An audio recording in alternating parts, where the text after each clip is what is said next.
이번 주 설교 준비를 하면서 문득 이런 생각이 좀 들었어요.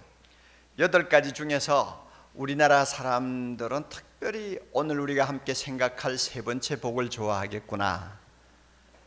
왜냐하면 온유하면 땅을 주신다고 했는데 워낙 땅을 좋아하는 사람들이라 아마 이거 굉장히 좋아하겠다 하는 좀 약간 장난기 섞인 생각을 좀 해보았습니다. 그러므로 여러분, 땅을 가지고 싶습니까? 온유한 자가 되시기를 바랍니다. 그러나 틀림없이 사람들은 땅은 갖고 싶은데 온유한 자가 되라고 하는 말씀은 별로 아마 달갑게 듣지 않으실 거라고 생각을 합니다. 왜냐하면 현대인들에게 있어서 이 온유함이라는 말이 그렇게 썩 좋은 인상을 주지 못하는 것 같습니다. 글자 그대로 말을 하면 마음씨가 따뜻하고 부드러운 것인데요, 마음씨가 따뜻하고 부드러운 사람하고 우리가 생각을 하게 되면 자연히 유약한 성격을 가진 이미지를 우리가 마음에 그리게 됩니다. 성격이 부드러워서 남에게 싫은 말 한마디 제대로 못하는 사람 이렇게 떠오르죠. 또 좀 무기력하고 우유부단해서 무슨 일을 맡겨도 안심이 안 되는 사람, 또 어떤 경우에는 좀 지나치게 비굴하게 굽실굽실거리는 사람, 이런 사람들의 이미지가 우리 마음에 떠올라요. 그러다 보니까 온유하다, 그렇게 좋은 것 같지 않는데 하는 생각이 드는 것입니다. 더욱이 오늘 사회에서는 적자생존의 냉엄한 원리가 그대로 적용이 되고 있지 않습니까? 강한 자가 이긴다, 강한 것이 좋다, 그러므로 줄을 서도 강한 사람에게 가서 줄을 서라, 이런 식입니다. 또 자기 자신이 남에게 약하게 보이는 것은 죽어도 싫어하는 이런 생각들을 우리 모두가 다 가지고 있어요. 그러다가 보니까 주님이 온유한 자가 복이 있나니 저희가 땅을 기업으로 받을 것이며 하는 말씀이 별로 그렇게 달갑게 여겨지지 않는 것입니다. 그러나 이 예수님의 말씀을 우리가 깊이 좀 생각하고 연구하고 묵상하면 결국 천하가 변해도 영원히 변하지 않는 진리라는 것을 알게 됩니다. 온유한 자가 가장 강한 자입니다. 그러므로 땅을 차지합니다. 예수님이 말씀하시는 온유는 선천적으로 타고난 어떤 부드러운 성격을 이야기하는 것 아닙니다. 성령님을 마음에 모시고 주님을 나의 구주로 고백하는 모든 사람들에게서 기대될 수 있는 후천적인 성품이에요. 다시 말씀드리면 성령께서 우리 마음에 계셔서 우리의 마음 심령을 가난하게 해주십니다. 그리고 우리의 심령을 애통하게 만드십니다. 그 다음에 우리 안에서 성령이 형성시켜주는 성품이 하나 있는데 그것이 바로 온유라는 것입니다.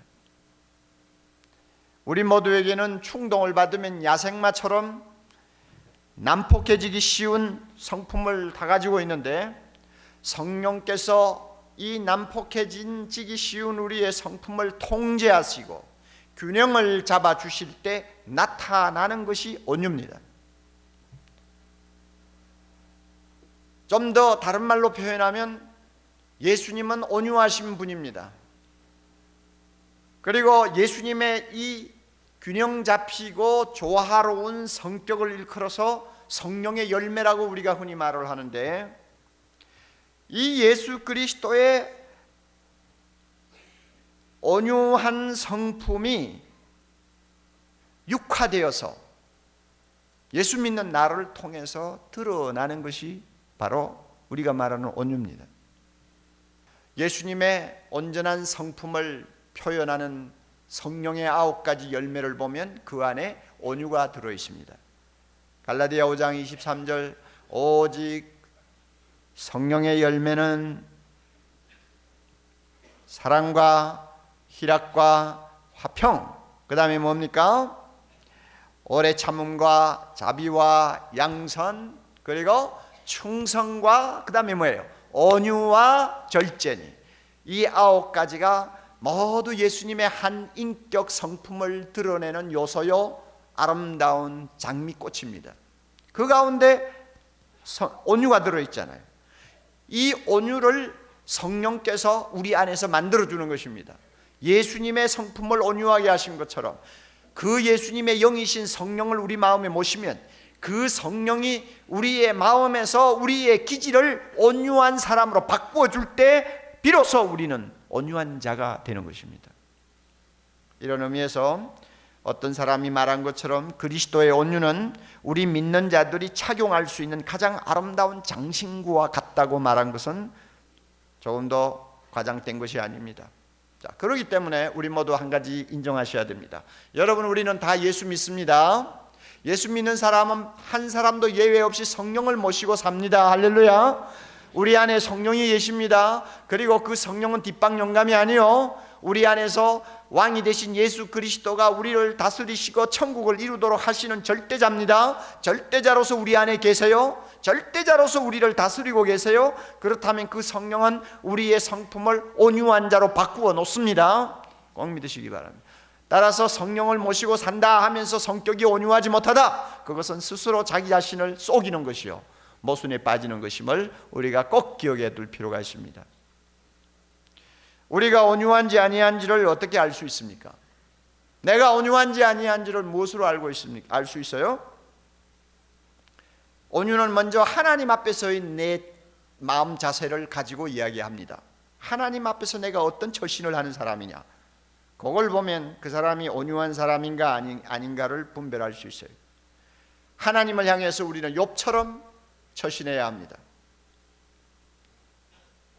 욥처럼 처신하면 온유한 자입니다. 우리가 잘 아는 바와 같이 욥은 동방의 최고 부자였다고 했습니다. 그렇게 많은 재산, 10남매나 되는 자랑스러운 자녀들, 천하에서 가장 미인이라고 하는 아내, 어느 것 하나 부러울 것이 없는 모든 생애 쾌락을 위한 조건들을 다 충족시키면서 살던 욥이지만 하루아침에 알거지가 되었어요. 이것은 우리에게 굉장히 중요한 교훈을 주는 것입니다. 주식을 가지고 떼돈을 벌었나요? 하루아침에 다 날아갈 수 있습니다. 내가 지고 있는 재산, 내가 자랑하는 자녀, 자랑하지 마세요. 하루아침에 다 없어질 수 있어요. 욥이 바로 그런 경험을 했습니다. 다 없어지고 몸에까지 병이 들어서 기와 조각을 가지고 너무 가려우니까 온몸을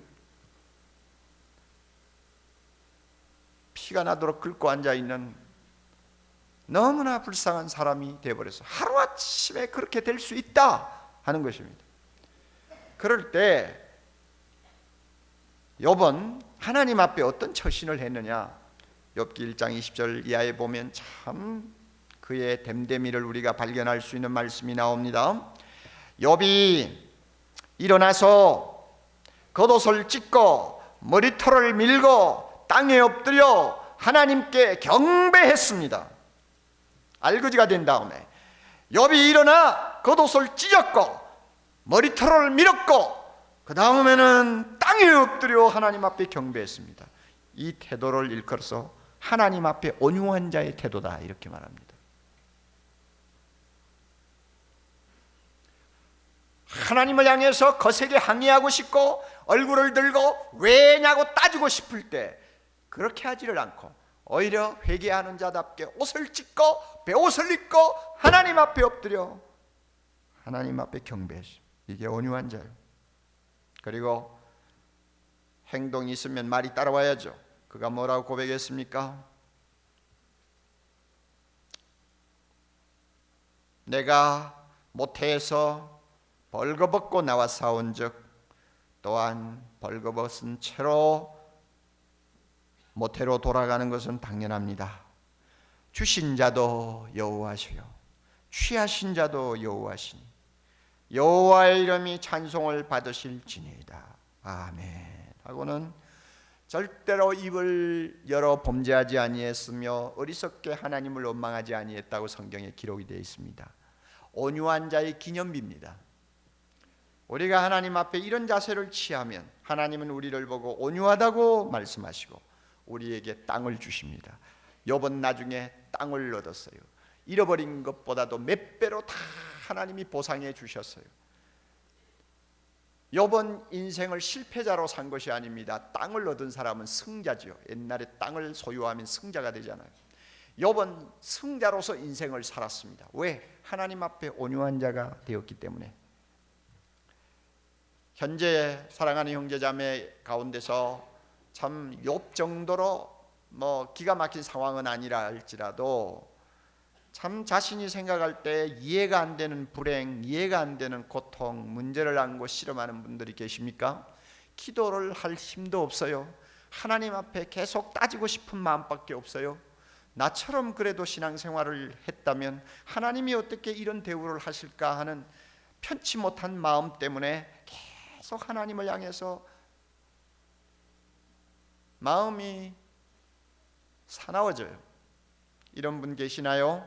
여러분의 자세는 욥에게 비교하면 온유하지를 못합니다. 욥처럼 하나님을 전적으로 신뢰하시기를 바랍니다.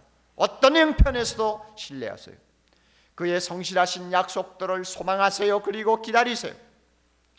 저녁에 울음이 있다고 해서 그 다음 날도 울음이 계속된다고 하지 않았어요.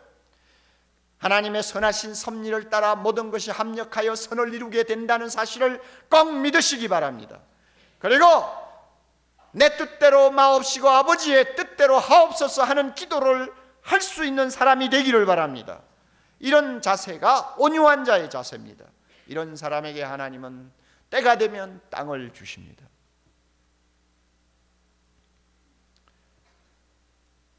온유라는 것은 하나님 앞에서의 우리의 태도만을 가리키는 것 아닙니다. 사람을 향해서 우리가 어떤 마음 태도를 갖느냐 하는 것도 온유와 대단히 중요한 관계를 갖고 있습니다. 어떤 사람을 놓고 어떻게 대하느냐 하는 것을 보면 그 사람은 온유하냐 온유하지 않느냐 하는 것을 우리가 판단할 수가 있습니다. 특별히 우리를 비난하거나 대적하거나 우리를 모함하는 사람들을 향할 때 내 마음 태도가 어떠하냐를 놓고 보면 나는 온유한 자다 아니한 자다 하는 것을 판단할 수가 있습니다. 아마 모세를 놓고 우리 자신을 비교하는 것이 좋은 방법이라고 생각합니다. 모세는 민수기 12장 3절에 보면 자기를 일컬어서 이 세상에서 가장 온유한 자라는 말을 했습니다. 놀라운 이야기입니다. 민수기는 모세가 썼는데 자기가 그 글을 쓰면서 자기를 놓고 이 사람 모세는 온유함이 지면의 모든 사람보다 승하더라. 좀 쉬운 말로 바꾸면 이 지구상에 사는 사람 중에서 가장 온유한 자라고 이렇게 자화자찬을 해놨어요. 그래서 이 글을 놓고 이것은 모세가 쓴 글이 아니다 하고 주장하는 사람도 많아요. 그러나 그거 뭐 이상할 거 없어요. 예수님도 자기를 놓고 이렇게 말씀했잖아요. 나는 온유하고 겸손하니. 주님도 자기 보고 온유하다고 그랬어요. 그러니까 모세도 뭐 그런 말 할 수 있겠죠. 그런데 모세가 자기를 세상에서 제일 온유한 자라고 고백을 한 그 배경을 살펴보면 우리가 충분히 납득이 갑니다. 모세는 수백만 명의 큰 무리를 이끌고 430년 동안 노예하던 사람들을 해방시켜서 시내산에까지 인도한 위대한 지도자입니다. 하나님이 함께 하시는 지도자요, 하나님 다음으로 그의 권위가 이스라엘 백성 앞에서 확인된 아무도 도전하지 못하는 절대 권위를 가진 지도자였습니다. 그런데 어느 날 갑자기 모세의 형님과 모세의 누님이 결탁을 해가지고 일종의 쿠데타를 일으켰어요. 모세 나이가 그때 80이 좀 넘었으니까 그의 형님과 누이는 거의 100살 가까이 된 사람들이에요.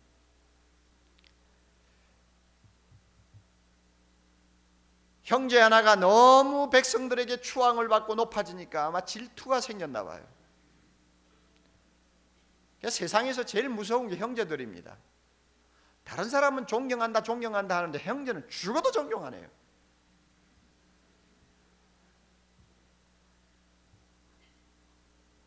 누님과 형님 아론 누님 미리암, 이 두 사람이 결탁을 해가지고 백성들을 일부를 충동질하면서 이제 인신공격을 시작했습니다. 모세의 입장에서는 얼마든지 그들을 입을 다물게 할 수 있고 벌을 가할 수도 있고 아니면은 복수도 할 수 있는 힘을 가졌지만은 성경에 보면 모세는 잠잠했어요. 한마디도 대꾸하지 않았어요. 화를 내지도 않았어요. 원수나 원수를 갚겠다는 생각도 안 했어요. 백성들 앞에서 망신을 주겠다는 생각도 안 했어요. 하나님께서 자기의 억울함을 알아주실 것이라는 심정으로 조용히 기도하면서 기다렸어요. 이 태도를 놓고 모세는 이 세상에 있는 사람들 중에서 가장 온유한 자다, 이렇게 성경이 기록하고 있습니다. 만약 우리가 모세와 같이 처신할 수 있다면 우리는 온유한 자입니다. 우리 모두에게는 잘못하면 폭발하기 쉬운 분노라는 강력한 폭탄을 갖고 있습니다.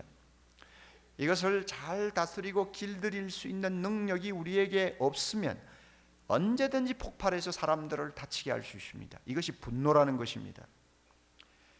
그러므로 이것을 얼마나 잘 다스리느냐, 얼마나 잘 조정하느냐, 얼마나 잘 균형을 이루게 하느냐에 따라서 온유한 자가 될 수도 있고 온유하지 못한 자가 될 수 있는 것입니다. 흔히 사람들은 오랜 시간의 훈련과 자기 수양을 통해서 자기 감정을 컨트롤할 수 있고 화를 다스릴 수 있다고 생각합니다. 어느 정도 성공할 수도 있습니다.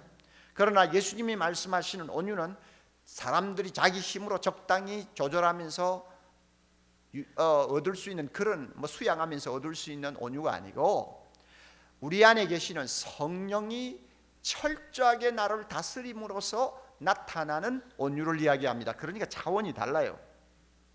예수님은 자신을 가리켜 나는 온유하고 겸손하다고 했습니다. 그리고 마태복음 12장 20절에 보면 온유하고 겸손한 자기 모습을 구약의 성경을 인용해서 이렇게 표현합니다. 예수님은 상한 갈대를 꺾지 아니하셨습니다. 꺾을 힘이 얼마든지 있는 분입니다. 그러나 꺾지 않았어요. 온유하시기 때문에. 예수님은 꺼져가는 심지를 끄지 아니하셨습니다. 훅 불어버릴 수 있는 힘이 있지만 끄지 않고 조용히 기다리고 계셨습니다. 왜? 온유하셨기 때문입니다.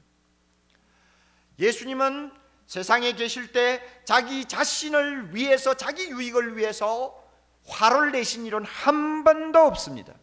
나사렛 예수, 저 촌놈 하고 많은 사람들이 예수님을 모욕하고 경멸했을 때도 그것 때문에 그는 화를 내신 일이 한 번도 없고, 바리새 교인 집에 초대를 받아서 식사를 할 때도 거지를 초대한 것처럼 전혀 예우를 해주지 않고 박대를 당했지만은 그것 때문에 예수님은 화를 내신 일이 한 번도 없습니다. 예수님이 화를 내신 일은 언제 있었느냐? 백성들의 유익을 위해서 필요하다고 할 때 화를 내셨어요. 성전에 들어가서 경건하게 기도하기를 원하는 사람들이 장사하는 사람들 틈바구니에서 경건하게 기도하지 못하는 것을 보실 때 화가 났어요. 그래서 회초리를 가지고 장사하는 사람들을 막 쫓아냈어요. 이게 온유입니다.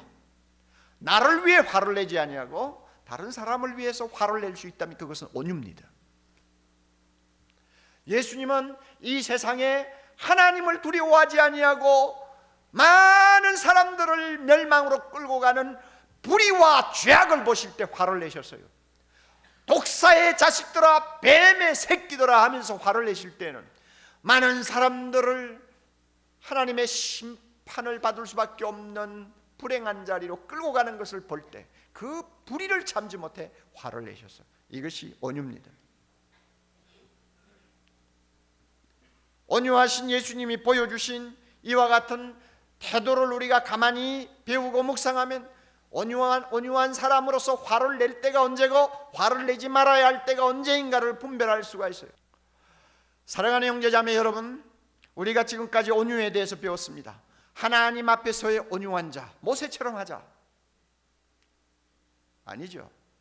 누구처럼요? 욥처럼 하자. 나를 대적하는 사람 앞에서의 온유한 자가 되자. 누구처럼 할까요? 모세처럼 하자. 그리고 우리가 사람을 대할 때 화를 낼 것이냐 안 낼 것이냐, 어떻게 하는 것이 온유냐 하는 것은 누구에게 배웠습니까? 예수님에게서 배우자. 지금까지 한 말씀이에요. 그렇다면 우리가 이렇게 배웠으면 작은 일에서부터 적용을 해야 합니다. 온유한 자가 되면요, 제일 먼저 행복해지는 사람은 가족이에요. 그러므로 가정에서부터 내가 온유한 사람이 되어야 합니다. 내가 가정에서 온유하지 못하면 제일 먼저 불행해지는 사람들이 식구들입니다. 부인이 다쳐요. 아들이 다칩니다. 온유하지 못하면 주변에 있는 식구들이 다 다쳐요. 가정 상담자들의 말을 들으면 결혼 생활을 하고 있는 부부 사이에 제일 어려운 문제가 상존하는 분노라고 그러더군요. 다시 말하면 쉽게 가라앉지 않는 분노가 남편의 마음에도 계속 남아있고 아내의 마음에도 계속 떠나지 않고 있는 거예요. 그래서 어떤 심리학자는 이런 분노를 일컬어서 얼어붙은 분노라고 그러더군요. 얼어붙으면 잘 안 떨어지지 않아요. 이게 잘 안 없어지는 거예요. 그래서 이것 때문에 가끔 서로 날카로워지기도 하고 서로가 갈등을 하기도 하고 어떤 때는 서로 막 상처를 주고 독한 말로 사람들의 감정을 뒤집었고 그래요. 그래가지고 부부 사이가 굉장히 참 살벌해지는 것입니다. 부부가 예수 그리스도를 믿고 성령을 그 마음에 모시고 성령이 자기의 감정을 다스려 주시고 통제하도록 전적으로 의뢰하면 성령의 손 안에서 그런 악한 것들이 자꾸 고개를 들 수가 없지요. 성령은 반드시 온유한 자로 만들어 주는데 그렇게 하지 아니할 경우에는 온유는 저만큼 가버리고 자기 감정만 분노만 쉴 사이 없이 끌어오르니까 가정이 평안할 리가 없죠. 그러니까 온유가 부족하면 우리의 감정, 우리의 분노는 언제든지 터질 수 있는 시한폭탄이에요. 가정에서부터 온유해야 돼요. 예수님은 말씀합니다. 온유한 자는 복이 있나니 저희가 땅을 기업으로 받을 것이며. 당신은 온유한 남편입니까? 당신은 성령의 손에 빚어지고 있는 온유한 아내입니까? 행복을 논하기 전에 자기 자신의 성격부터 먼저 따지세요. 온유하면 주님이 기업으로 땅을 주신다고 했습니다. 총칼을 가지고 땅을 빼앗는다는 말이 아니고 유업으로 받을 것이라고 말합니다. 이 말 조심하세요. 유업을 받는 거예요. 유산을 받는 거예요. 그러면 뭐 싸울 필요도 없고 빼앗을 것도 없어요. 가만히 있으면 유산은 손 안으로 들어오게 돼 있어요. 온유한 자가 받는 것은 남의 것을 훔쳐내는 거 아니에요. 가만히 있으면 하나님이 주시는 거예요. 온유하면 처음에는 우리 손해보는 것 같습니다. 지는 것 같습니다. 그러나 결국에는 땅을 얻게 됩니다. 온유한 아내는 남편을 땅으로 얻습니다. 할렐루야. 온유한 남편은 아내를 땅으로 얻습니다. 온유한 부모는 자녀를 땅으로 얻습니다. 가족들이 온유하면 그 가정에는 행복을 땅으로 소유하게 됩니다. 기쁨과 만족을 땅으로 소유하게 됩니다. 심령의 자유를 땅으로 소유하게 됩니다. 특별히 여러분들을 비난하고 헐뜯는 이웃이 있습니까? 가족이 있습니까? 온유하십시오. 그러면 틀림없이 그 사람을 하나님이 땅으로 나에게 주실 것입니다. 잠언 16장 32절 이렇게 말씀합니다.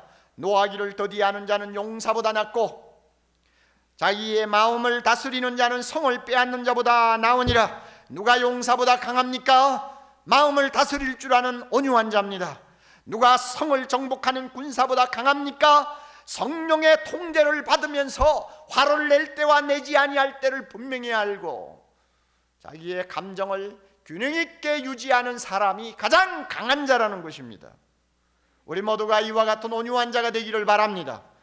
그래서 하나님이 주시는 땅을 소유하는 가장 멋진 아름다운 생을 우리 모두가 살 수 있기를 바랍니다.